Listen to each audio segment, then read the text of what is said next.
Hello all of you. आज हम लोग टॉपिक जो रिवाइज करने जा रहे हैं that is AS17 segment reporting. So काफी सिंपल अकाउंटिंग स्टैंडर्ड है। ध्यान से सारे कंसेप्ट अपन यहाँ पे जल्दी से अच्छे से रिवाइज करेंगे। So what is this segment reporting? For example कोई कंपनी जियो उसकी टेलीकम्युनिकेशन का उसका बिजनेस है, ब्रॉडबैंड का डिजिटल सर्विसेज देता है, तो दे वांट टू नो कि कौन सा सेगमेंट कैसा परफॉर्म कर रहा है। एक्चुअल में जो यूजर था फाइनेंशियल स्टेटमेंट है, सो वो जानना चाहते हैं कि कौन सा सेगमेंट कैसे परफॉर्म कर रहा है, क्योंकि आप इसका फाइनेंशियल स्टेटमेंट अगर आप देखो तो पूरे कंपनी का आप देख रहे हो, सेगमेंट वाइज परफॉर्मेंस आपको पता नहीं चलता फाइनेंशियल स्टेटमेंट को देख के। तो ये 17 हमको बताता है कि कौन what do mean bye segment. दो तरह के सेगमेंट है, उसको हम रिवाइज करेंगे, बिजनेस सेगमेंट और आपका ज्योग्राफिकल सेगमेंट। और फिर क्या सारे सेगमेंट रिपोर्टेबल होते? नहीं, ऐसा जरूरी नहीं कि कोई सेगमेंट अगर है तो वो रिपोर्टेबल ही होगा। उसका भी क्राइटेरिया वो भी हम लोग यहाँ पे रिवाइज करेंगे, और क्या क्या डिस्क्लोजर वो कहता है, फिर अगर वो रिपोर्टेबल सेगमेंट है तो क्या क्या डिस्क्लोज करना होता है वो भी हम लोग यहाँ पे रिवाइज करेंगे। सो ये आपसे कहता है कि enterprise deals in diverse product और services, operates in different geographical area. तो कोई एंटिटी होता है बहुत से प्रोडक्ट्स में डील करता है, वो प्रोडक्ट वाइज भी होता है और ऐसा भी होता है कि अलग अलग एरिया में उनके बिजनेस होते हैं, geography area wise. Now segment information is used to assess risk and return. तो हम ये देखते हैं कि product wise risk and return कितना है, एरिया वाइज रिस्क और रिटर्न कितना है। अब इसका ऑब्जेक्ट केस अकाउंटिंग स्टैंडर्ड का establish principle for reporting financial information on product or services and geographical areas and help user in understanding performance, assessing risk or return and making informed judgement. Obviously जब आप कोई segment के बारे में बताते हो कि प्रोडक्ट वाइज अगर आप बात करो या एरिया वाइज बात करो, उसके बारे में हम लोग रिवीजन करें, उसको हम रिवाइज करेंगे। तो यूजर को फाइनेंशियल स्टेटमेंट को जब भी ज्यादा इंफॉर्मेशन मिलती है तो वो ऑब्वियसली एक अच्छा डिसीजन ले पाता है, एक इन्फॉर्म डिसीजन, जिसके उसको बारे में पता है चीजों के बारे में, और प्रॉपर डिसीजन ले पाता है। अब दो तरह के सेगमेंट होते हैं, एक होता है हमारा बिजनेस सेगमेंट। तो बिजनेस सेगमेंट की डेफिनेशन क्या है? ए डिस्टिंग्विशेबल, सबसे इंपॉर्टेंट टर्म है बच्चों डिस्टिंग्विशेबल। तो a definition, a distinguishable component of an enterprise that is engage in providing on individual product और सर्विसेज और a group of related product और सर्विसेज। तो वो कहते हैं कि एक डिस्टिंग्विशेबल कंपोनेंट, डिस्टिंग्विशेबल कंपोनेंट का मतलब कि बिल्कुल वो दूसरे से अलग है। फॉर एग्जांपल अगर कोई कंपनी, फॉर एग्जांपल कोई कंपनी डिनशॉल, तो उसका मिल्क भी आता है और उसकी आइसक्रीम भी आती है, तो ये दोनों एकदम अलग प्रोडक्ट है। तो a distinguishable component of enterprise that is engage in providing individual product और सर्विसेज और ग्रुप ऑफ रिलेटेड प्रोडक्ट और सर्विसेज, ये भी हो सकता है। अब जैसे आइसक्रीम एक प्रोडक्ट हो गया, देट में भी group of product, for example ice cream में अलग अलग फ्लेवर्स आते हैं, तो फिर वो अलग अलग सेगमेंट नहीं, वो एक ही सेगमेंट है। ओके, ग्रुप ऑफ प्रोडक्ट और service and subject to different risk and return. Obviously इनका रिस्क और रिटर्न, ये दोनों प्रोडक्ट का क्या है, अलग अलग है। तो यहाँ पे रिस्क एंड रिटर्न इसका एक अलग होता है, इसका रिस्क और रिटर्न एक अलग होता है। तो दैट इज आपका होता है बिजनेस सेगमेंट। तो business segment that is related to product wise जो आपका अलग है। नाउ ये फैक्टर्स फॉर रिलेटेडनेस। अभी कभी कभी क्या होता है कि हम लोग ये सोचते हैं कि भाई कि अलग अलग सेगमेंट जरूर है, अलग अलग सेगमेंट जरूर है, लेकिन जब हम तय करते हैं कि ग्रुप ऑफ प्रोडक्ट में बोलूं, तो ग्रुप ऑफ प्रोडक्ट में क्या होता है कि एक ही सेगमेंट के अंदर था। फॉर एग्जांपल अगर मैं आपको आइसक्रीम की बात करूं, तो आइसक्रीम कितने सारे होते हैं, फैमिली पैक आता है, वो इंडिविजुअल, वो क्या क्या, तो कैरी कोन आता है, कप में आता है, उसमें फ्लेवर्स रहते हैं। तो क्या वो एक ही प्रोडक्ट है? हाँ, एक ही प्रोडक्ट है, वो ग्रुप ऑफ प्रोडक्ट में आता है। लेकिन ये तय करना कि वो ग्रुप ऑफ प्रोडक्ट में है कि नहीं, तो कुछ फैक्टर्स हमको अकाउंटिंग स्टैंडर्ड 17 ने बताया। क्या बताया बच्चों? नेचर ऑफ प्रोडक्ट और सर्विस, आप देखो उनका नेचर क्या है। उसके बाद देखो प्रोडक्शन प्रोसेस क्या, उनकी एक जैसी प्रोडक्शन प्रोसेस है क्या, आप वो देखो। उसके बाद देखो टाइप्स और क्लास ऑफ कस्टमर, जो आपका टारगेट ऑडियंस रहता है वो कौन है।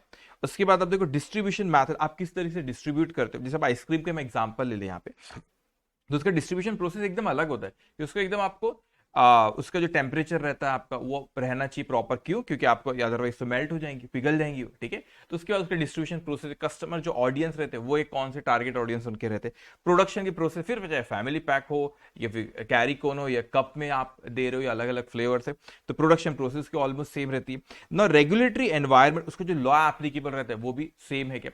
तो जरूरी नहीं कि कोई चीज को मैं कहूँ कि रिलेटेड, जरूरी नहीं है, कहां गए भाई, किधर आ गए अपन, यस, जरूरी नहीं है कि उसको मैं रिलेटेड प्रोडक्ट में कहूं तो ये सारे के सारे फैक्टर फुलफिल हो, मेजर भी हो गए। देखो यहां पे कहता है कि डिस्पाइट वेरिएशन प्रोडक्ट और services within single segment anticipated to be mostly similar. Mostly में लगभग, मतलब यहां पे मोर देन 50%, ज्यादातर with respect to majority of the factor. Majority of factor मतलब मोर देन 50% होगा, तो मेजॉरिटी हो गया, तो वो भी अगर मिलते जुलते तो हम बोलते हैं वो ग्रुप ऑफ, एक ही प्रोडक्ट के अंदर वो कैटेगरी में वो आ जाता है। सिंगल सेगमेंट एक्सक्लूड प्रोडक्ट और services with significant different risk और रिटर्न। ऑब्वियसली आपका रिस्क और रिटर्न अलग है, तो रिस्क और रिटर्न जो होता है वो भी आपका एक कैटेगरी का सेम होना चाहिए। अगर अलग अलग रिस्क और रिटर्न अगर है तो फिर अलग अलग प्रोडक्ट हो जाता है। तो यहां पर ये हमने किसके बारे में बात करें, बिजनेस सेगमेंट। अब मैं तो व्हाट डू मीन में ज्योग्राफिकल सेगमेंट, दो सेगमेंट होते हैं, ठीक है। ज्योग्राफिकल सेगमेंट का मतलब होता है बेटे definition distinguishable enterprise component operating with in a specific economic environment. अब ये डिस्टिंग्विशेबल प्रोडक्ट वाइज बात नहीं कर रहा आपसे, वो एरिया वाइज बात कर रहा। फॉर एग्जांपल मैं कहता हूं कि अगर सपोज आपका दिल्ली में एक मैन्युफैक्चरिंग यूनिट है और आपके केरला में एक है, तो एकदम अलग है, एक नॉर्थ है वो एक साउथ है, स्टेट अलग है, गवर्नमेंट अलग अलग है वहां पे, ठीक है। तो वो कहते हैं कि डिस्टिंग्विशेबल एंड उसका रिस्क और रिटर्न एरिया वाइज के अलग अलग होने से, उसका एरिया वाइज के अलग अलग होने से वो रिस्क और रिटर्न अलग हो जाता है। तो subject to different risk and return compare to components in other economic environment. अब एक और इकोनॉमिक एनवायरमेंट का मतलब क्या, यहाँ पे एम्प्लॉयमेंट रेट अलग है, दिल्ली में केरला में अलग है, इन्फ्लेशन अलग होगा, इकोनॉमिक ग्रोथ आपकी अलग होगी। तो हो क्या रहा है यहां पे आप लोग डिस्टिंग्विशेबल कंपोनेंट, हम प्रोडक्ट वाइज बात नहीं कर रहे, हम लोग किसके पॉइंट ऑफ व्यू से बात करें, हम लोग बात करें एरिया के अलग अलग होने से बात करें, जिनके इकोनॉमिक एनवायरमेंट अलग है, ऑब्वियसली रिस्क और रिटर्न भी उन लोगों का अलग अलग है। अब यहां पे आप लोग ने अकाउंटिंग 17 आपसे कहते हैं एक के बिजनेस सेगमेंट के बारे में बात करें, प्रोडक्ट से रिलेटेड कह रहा है बेटा, और ज्योग्राफिकल सेगमेंट क्या है, एरिया। अब उसी तरह आइडेंटिफिकेशन फैक्टर आप ये देखते हो कि वो क्या ज्योग्राफिकल में हमको देखना होता है कि क्या वो विद इन द सेगमेंट। जैसे यहाँ पे एक इंपॉर्टेंट नोट है, फिर मैं पॉइंट नंबर बी पे आता हूं कि यहाँ पे इसको देखो, single geographical segment exclude operation economic with significantly different risk and return. Obviously risk और रिटर्न आपके अलग अलग होने चाहिए, मतलब आप एक ही कैटेगरी में एक ही ज्योग्राफी, जैसे बिजनेस सेगमेंट में अपन बात करें तो वैसा ही ज्योग्राफिकल सेगमेंट है कि अगर with in the geographical segment के बारे में अगर अपन बात करें बेटे, तो रिस्क और रिटर्न आपका अलग होगा तो अलग सेगमेंट आपकी हो जाएगी, रिस्क और रिटर्न सेम है तो एक ही सेगमेंट में आएगा। अब ये इंपॉर्टेंट पॉइंट है, फिर मैं पॉइंट नंबर बी पे जाता हूं। यहाँ पे a geographical segment may be a single country, a group of 2 और मोर कंट्रीज और region within a country. What does it mean कि अकाउंटिंग 17 हमसे कहता है कि जो आपका ज्योग्राफिकल सेगमेंट ये हो सकता है, ज्योग्राफिकल सेगमेंट जो आपका ये हो सकता है कि सिंगल कंट्री हो, इट मे हैपन कि 2 और मोर कंट्रीज मिलाकर हो, और ये भी हो सकता है कि और region within the country, और इट में हैपन कि एक ही कंट्री में अलग अलग एरिया है। तो हमको ये देखना है कि रिस्क और रिटर्न क्या एरिया से अलग अलग होता है। फॉर एग्जांपल अगर मैं कहता हूं कि नहीं इंडिया में, अगर मैं कहता हूं कि दिल्ली में एक अलग है, साउथ में केरला में एक अलग है, तो आपका रिस्क और रिटर्न हो गया, टारगेट ऑडियंस अलग है, रिस्क और रिटर्न अलग है, तो एक डिफरेंट सेगमेंट होगा। इसका मतलब ये होता है कि एक ही कंट्री में भी 2 ज्योग्राफिकल सेगमेंट आपके हो सकते हैं, ये उससे ज्यादा भी हो सकते हैं ऑब्वियसली, और ये भी हो सकता है कि आपकी एक single country single geographical segment. For example हमारा अलग अलग जगह पे business, for example if I say we have business in Oman, we have business in UAE, we have business अलग अलग कंट्रीज में, मैं कह रहा चाह रहा हूं यहाँ पे कि आपका बिजनेस है, अगर आपका रिस्क और रिटर्न उन कंट्री का मिलाकर सेम है, तो इट में हैपन देयर कि 2 और मोर कंट्री मिलके भी एक ज्योग्राफिकल सेगमेंट आपका हो सकता है। समझ में चीज मैं आपसे क्या कह रहा हूं, तो आपका 2 या उससे ज्यादा कंट्री मिलकर भी आपका एक ज्योग्राफिकल सेगमेंट हो सकता है, ठीक है। अब उसके बाद यहां पर यह भी हो सकता है सिंगल कंट्री भी एक आपका एक इंडिविजुअल ज्योग्राफिकल सेगमेंट हो सकता है, यह भी हो सकता है कि एक ही कंट्री में आपके अलग अलग ज्योग्राफिकल सेगमेंट है, डिपेंड कि आपका वहां पे रिस्क और रिटर्न आपका कितना है। अब यहां पे देखो आइडेंटिफिकेशन फैक्टर्स के बारे में अगर मैं यहां पे कहूं तो मैं कैसे मानूं कि वो एक ही सेगमेंट मानूं कि उसको अलग अलग मानूं, तो उसने कुछ यहां पे हमने को हिंट दिया है, जैसे कि देखिए similarity of economic political condition अगर वहां पे सेम है तो फिर आप उसको बोल सकते हो कि एक ही सिचुएशन के अंदर एक ही सेगमेंट के अंदर आ रहा है। फिर relationship between operation in different geographical areas, उनको लोग का रिलेशन कैसा, मतलब क्या डिपेंडेंसी, प्रॉक्सिमिटी ऑफ ऑपरेशन का मतलब ये होता है कि एक दूसरे पे सेगमेंट की डिपेंडेंसी कैसी है। देखिए उनका बिजनेस बहुत ही एक दूसरे के साथ फ्लो होता है, आई मीन टू से कि डिपेंडेंट है एक दूसरे पे वो, तो वो फिर special risk associated with operation particular area, risk कैसा। फॉर एग्जांपल मैं कहता हूं कि फॉर एग्जांपल नॉर्थ इंडिया में रिस्क अलग है, रिस्क आई मीन टू से इस कॉन्टेक्स्ट में मैं कह रहा हूं कि कस्टमर ऑडियंस हम लोग का अलग है, फिर वहां पे कस्टमर का टेस्ट अलग हो सकता है आपका, इस तरह गवर्नमेंट के रूल्स अलग होते हैं, रेगुलेशंस अलग हो सकते हैं, अलग अलग गवर्नमेंट, इट मे हैपन। तो आपसे कहते हैं कि special risk associated with particular area, exchange control, exchange जो हमारा एक्सचेंज रेट होता है आपका, उसका कंट्रोल रेगुलेशन अलग अलग है क्या, तो जनरली एक कंट्री में तो एक ही रहेगा, अलग अलग कंट्री तो इट में हैपन कि अलग अलग वहां पे regulatory authority for the exchange rate, underlying currency risk, risk कितना है आपका करेंसी के बारे में बात, तो हो सकता है कि अलग अलग कंट्री रिस्क भी अगर हम लोग का अलग अलग है, तो ऑब्वियसली फिर आप लोग अलग अलग सेगमेंट को क्लू दे रहा है आपको कि आप it will help you to decide कि वो एक ज्योग्राफिकल सेगमेंट में आ रहा है कि अलग अलग ज्योग्राफिकल सेगमेंट में आ रहा है। तो फैक्टर्स अगर आपके कुछ यहाँ पे फुलफिल होते हैं majority, you can say that कि नहीं ये एक ही ज्योग्राफिकल सेगमेंट के अंदर में आएगा। तो ये एक आपको हो सकता है कि आप इससे कंफ्यूज नहीं है ना, कि हो सकता है ज्योग्राफिकल सेगमेंट सिंगल कंट्री है, ग्रुप ऑफ 2 और मोर कंट्रीज है, और ये हो सकता है कि और region within the, it may happen कि एक ही कंट्री के अंदर अदर ज्योग्राफिकल सेगमेंट है. So it may happen that we have so many business segment, we have so many geographical segment. लेकिन क्या हर सेगमेंट क्या reportable segment? The answer is no. Accounting standard 17 हमसे कहते हैं कि नहीं नहीं, सारे सेगमेंट रिपोर्टेबल सेगमेंट नहीं है. वी हैव टू डिसाइड, वो उसने हमको एक लिमिट, एक क्राइटेरिया वहां पे दिया है कि उसके अकॉर्डिंगली हमको कैलकुलेट डिसाइड करना पड़ेगा कि रिपोर्टेबल का मतलब है कि आप रिपोर्ट किसको कर. तो रिपोर्टेबल क्या रिपोर्टेबल सेगमेंट है या नहीं, वो हम लोग को डिसाइड करना रहेगा. वो हम लोग कैसे डिसाइड करेंगे बेटा? रिपोर्टेबल सेगमेंट हम लोग डिसाइड, उसे क्राइटेरिया बताया कि भाई सेगमेंट होगा ठीक है, बहुत से आपके बिजनेस सेगमेंट है, बहुत से आपके ज्योग्राफिकल सेगमेंट है, लेकिन उसमें से रिपोर्टेबल सेगमेंट कौन है उसका क्राइटेरिया उसने दिया. तो यहां पर हमको यहां पे सबसे पहले आपने apply 10% any one test needs to be met for reportable segment. मतलब यहाँ पे 3 टेस्ट है, तीनों के बारे में अभी हम लोग रिवाइज करेंगे उसको, लेकिन तीनों क्या तीनों फुलफिल होना चाहिए? The answer is no. तीनों में से अगर कोई एक भी फुलफिल हो गया तो सेगमेंट को हम लोग रिपोर्टेबल सेगमेंट के नाम से बुलाते. अब यहां पे पहला क्या है आपका? Revenue test. तो आई एम सेइंग अगेन कि क्या तीनों ये फुलफिल होना जरूरी? The answer is no. तीनों में से अगर कोई एक भी हो गया तो वो सेगमेंट को हम रिपोर्टेबल सेगमेंट के नाम से बुलाते हैं. तो पहला आपसे कहते हैं revenue test. What is this revenue test? Revenue test आपसे कहता है कि रेवेन्यू एक्सटर्नल प्लस, मतलब रेवेन्यू वो कहता है कि एक्सटर्नल ही इंटरनल, मतलब आपने एक सेगमेंट से दूसरे सेगमेंट में करे, दैट इज इंटरनल. तो टोटल रेवेन्यू आपसे कह रहा है एक्सटर्नल हो या internal of the segment is 10% more of the total revenue of all segment. तो पहला रिलेटेड टू रेवेन्यू, तो वो कहता है आपका कि वो सेगमेंट का अगर रेवेन्यू 10% या उससे ज्यादा है टोटल सेगमेंट का, जो भी टोटल सेगमेंट होगा उसका 10% या उससे ज्यादा अगर कोई सेगमेंट का रेवेन्यू, तो दैट इज रिपोर्टेबल सेगमेंट. तो आपका किससे रिलेटेड है पॉइंट? ये आपका रेवेन्यू से रिलेटेड है. अब मैं इसके एसेट से रिलेटेड बात करता हूं, फिर मैं आपसे प्रॉफिट और लॉस पे बात करता हूं. तो एसेट का भी वैसे ही है कि सेगमेंट एसेट आर 10% और more of the total asset of all segment. मतलब जो टोटल सेगमेंट उसकी जो भी एसेट्स आपकी, टोटल सेगमेंट जो आपकी उसकी जो भी एसेट्स है, तो उसका 10% या मोर से ज्यादा, 10% या उससे ज्यादा कोई भी पर्टिकुलर सेगमेंट का अगर है एसेट, तो वो सेगमेंट भी रिपोर्टेबल सेगमेंट हो जाता है. मतलब यहां पे इसलिए इसको 10% थ्रेशोल्ड हम लोग कहते हैं कि रेवेन्यू भी अगर उसका 10% या उससे ज्यादा उसका, तो वो रिपोर्टेबल. अगर सेगमेंट की एसेट भी 10% या उससे ज्यादा टोटल एसेट के, तो वो रिपोर्टेबल सेगमेंट. अब यहां पे आता है कि प्रॉफिटेबिलिटी टेस्ट ये क्या होता है, इसको थोड़ा अच्छे से समझना. अब मैं पहले सबसे पहले ना स्टेप्स यहाँ पे ख्याल रखो. सबसे पहले आपने क्या करना, स्टेप्स टू बी फॉलो. तो आपने पहले total of all asset add the profit of profitable segment. तो यहां पे मैंने एक एग्जांपल यहां पे दे रखा हूं. यस, ये इंपॉर्टेंट है, ध्यान सुनो. तो सबसे पहले क्या करना, देखो दो तरह के आपके सेगमेंट हो सकते हैं, एक प्रॉफिट मेकिंग सेगमेंट और एक लॉस मेकिंग सेगमेंट. अगर ये क्राइटेरिया इस तरीके से डिसाइड नहीं करता अकाउंटिंग स्टैंडर्ड 17, फिर तो लॉस मेकिंग सेगमेंट रिपोर्ट ही नहीं हो पाता. In fact loss making segment report करना ज्यादा इंपॉर्टेंट है from users of financial statement point of view. तो मैं कहता हूं कि आपके रिपोर्टेबल सेगमेंट है आपके यहाँ पे A B C. For example आपके सेगमेंट नॉट रिपोर्टेबल सेगमेंट आपके ए बी सी, उसका प्रॉफिट है 20 30 20, और आपका लॉस मेकिंग सेगमेंट डी और ई 40 और 20 उनका लॉस है. Now first step is do the total of profit making segment. Only profit making segment I am saying, that is 20 30 and 20. So that is 20 30 and 20, that is 70 हो गया आपका.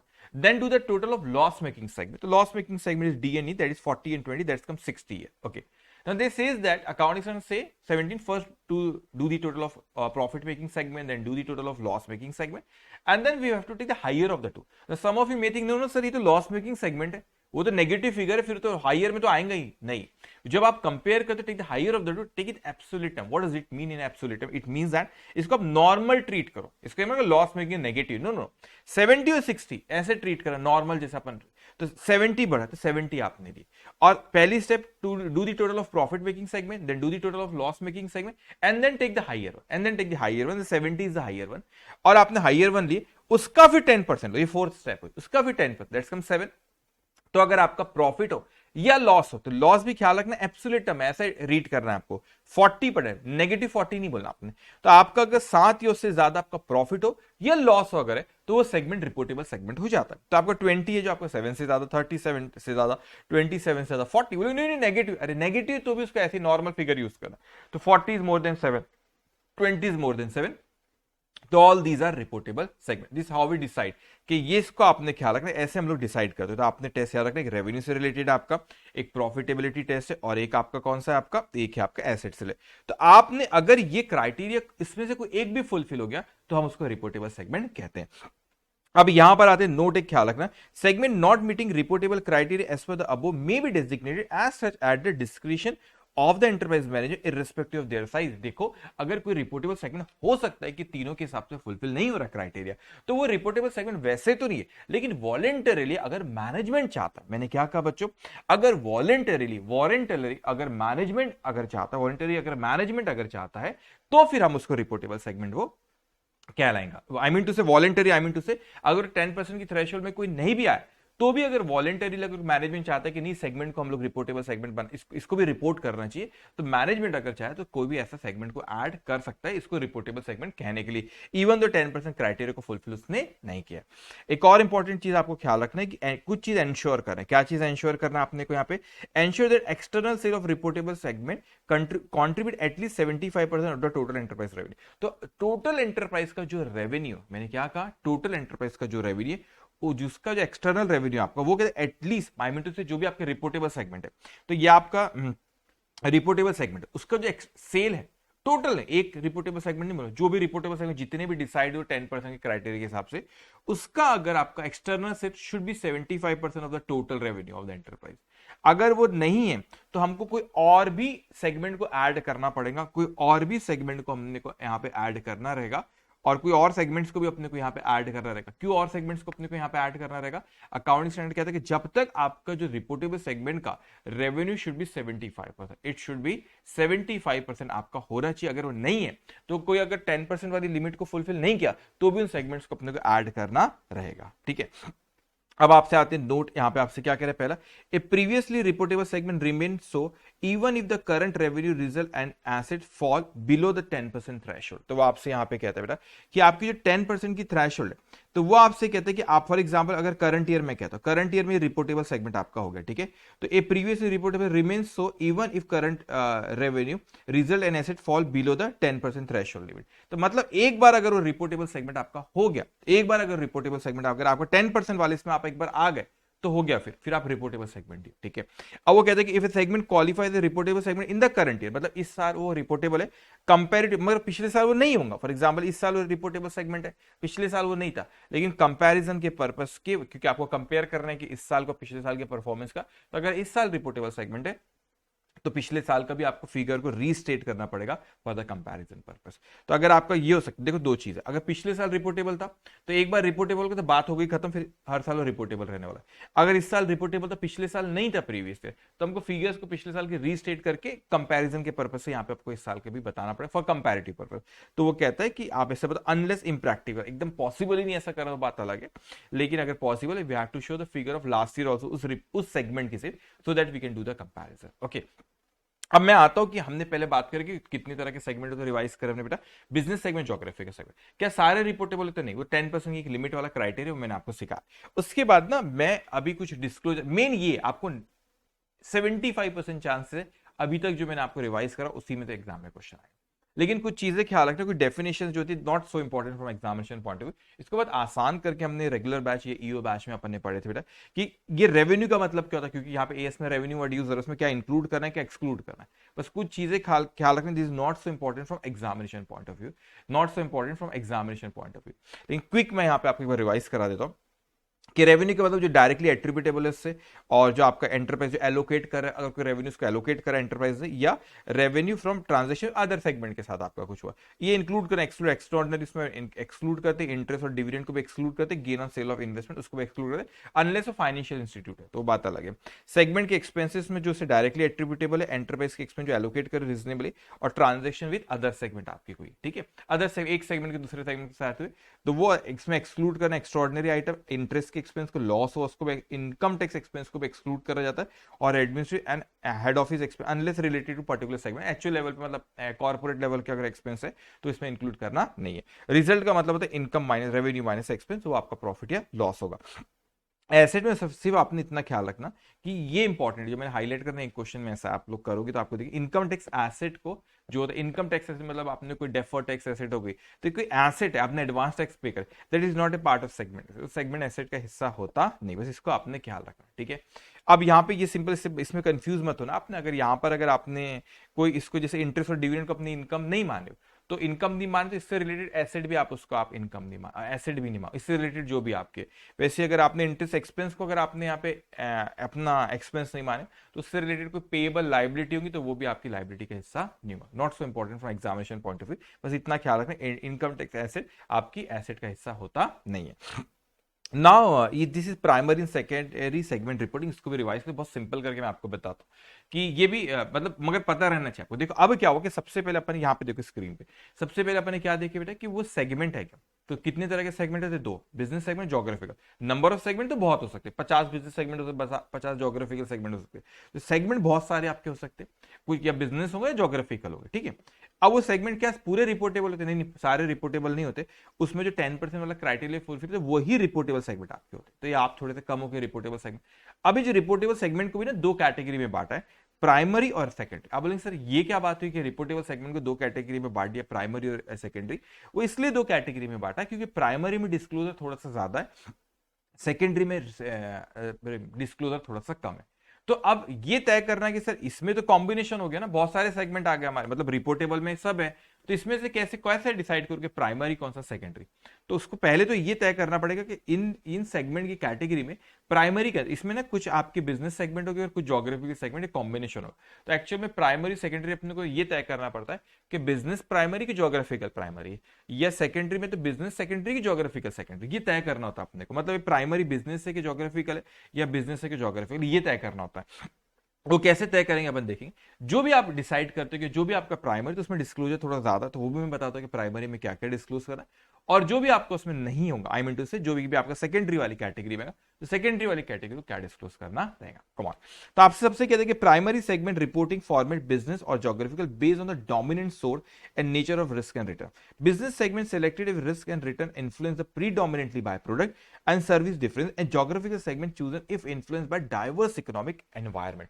अब देखो वो प्राइमरी, देखो आपके पास में कॉम्बिनेशन है ना, आपके इसमें कुछ बिजनेस सेगमेंट है, कुछ ज्योग्राफिकल सेगमेंट। अब वो बिजनेस सेगमेंट जितने भी हो उसको प्राइमरी मानो कि ज्योग्राफिकल को प्राइमरी। आप ये देखो किसका डोमिनेंस आता है, आपका जो प्रोडक्ट है उसके हिसाब से प्रोडक्ट वाइज आपका मार्केट में डोमिनेशन है, फिर कोई फर्क नहीं पड़ता वो प्रोडक्ट मैं नॉर्थ में बेचू, साउथ में बेचू, कहीं पर भी बेचू, तो उससे कोई फर्क नहीं पड़ा, वो एक हो गया तो उसका डोमिनेंस है। मैं कहता एरिया वाइज भी डोमिनेंस हो सकता है। For example if I selling in Kerala, तो आपका टारगेट ऑडियंस वहां पे अलग है बेटा, तो आप बोले कि नहीं नहीं वहां पे इन्फ्लुएंस होता है, एरिया वाइज फर्क पड़ जाता है, तो आपका डोमिनेंस प्रोडक्ट वाइज है कि एरिया वाइज आपका डोमिनेंस है, that you have to decide it. तो जिसका डोमिनेंस ज्यादा है तो वो आपका प्राइमरी सेगमेंट हो जाता है। और दूसरा वाला खुद, अगर बिजनेस वाइज है तो बिजनेस आपका प्राइमरी होगा तो ज्योग्राफिकली सेकेंडरी हो जाएगा। अगर आपका ज्योग्राफिकल प्राइमरी है तो बिजनेस आपका फिर सेकेंडरी हो जाएगा, ठीक है। जो भी आपका प्राइमरी डिसाइड हो, फिर वो बिजनेस हो कि ज्योग्राफिकल सेगमेंट हो, जो भी डिसाइड हो, तो प्राइमरी में फिर आप प्राइमरी में जो भी डिसाइड हो बिजनेस से ज्योग्राफी, तो प्राइमरी में अपने को क्या क्या रिपोर्ट करना रहेगा। ओके अब यहां पे फॉर ईच रिपोर्टेबल सेगमेंट यहां पे आपका, यहां पर आपका था रेवेन्यू, फिर आपका क्या क्या आपको उसमें डिस्क्लोज करना सेगमेंट के बारे में, रेवेन्यू हो गया, उसका रिजल्ट मतलब प्रॉफिट और लॉस अपने को करना बेटा, total carrying amount means book value, total book value of asset and liability अपने को करना है। इसका ऑब्वियसली प्राइमरी में ज्यादा रहेगा। कॉस्ट ऑफ एक्वायरिंग एसेट, आपने को एसेट एक्वायर करे वो डिस्क्लोज करना, depreciation, amortisation and significant non cash expenditure को है तो वो भी अपने को डिस्क्लोज करना रहेगा। ये किसमें, प्राइमरी। अब यहाँ पे ये reconciliation not important, reconciliation presented between the segment information aggregate enterprise financial statement. Reconciliation include segment revenue, result, asset and liability. आपको रिकंसाइल करना है इसको आपको कि यहाँ पे सेगमेंट की इंफॉर्मेशन एग्रीगेट सारे एंटरप्राइज को और वो सेगमेंट का कितना उसको रिकंसाइल करके देना, बट मेन इसी कि प्राइमरी आपको क्या क्या डिस्क्लोज करना है। अब यहाँ पे अब आपने देखो ये दो पॉसिबिलिटी कि अगर आपका प्राइमरी बिजनेस सेगमेंट है, क्या करो ध्यान से सुनना, प्राइमरी अगर आपका बिजनेस सेगमेंट है बेटा तो सेकेंडरी क्या होगा, ज्योग्राफिकल सेगमेंट हो गया। ये भी हो सकता है कि प्राइमरी आपका ज्योग्राफिकल सेगमेंट है तो सेकेंडरी क्या हो गया आपका बिजनेस सेगमेंट हो गया, ठीक है। सेकेंडरी क्या हो गया आपका बिजनेस सेगमेंट आपका हो गया, ओके। तो अपन ने यहां पर देखिए, हम लोगों ने यहां पर देखे कि बिजनेस सेगमेंट इंफॉर्मेशन के बारे में, यहां पे अगर आपका प्राइमरी सपोज बिजनेस सेगमेंट था तो business segment primary format require additional information geographical. तो अगर आपका प्राइमरी बिजनेस था तो सेकेंडरी में फिर आपको ज्योग्राफी के बारे में, सिर्फ ज्योग्राफिकल सेगमेंट के बारे में सिर्फ अपने को डिस्क्लोज करना है।